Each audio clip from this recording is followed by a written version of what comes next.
First, we will install the latches.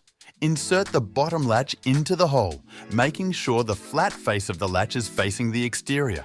Secure it in place using the provided screws.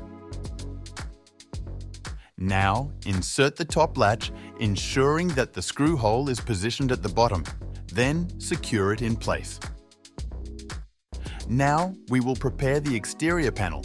Use the Allen wrench to remove the handles. These will be installed later. Ensure the tailpiece is positioned horizontally. Then insert it into the latch crank.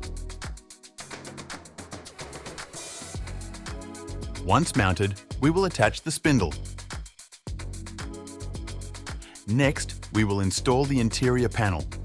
Align the interior panel with the tailpiece and spindle.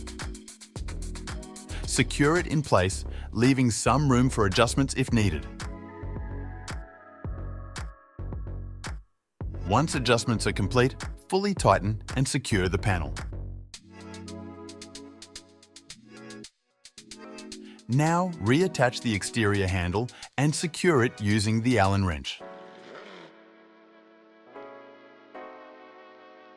Repeat the process for the interior handle.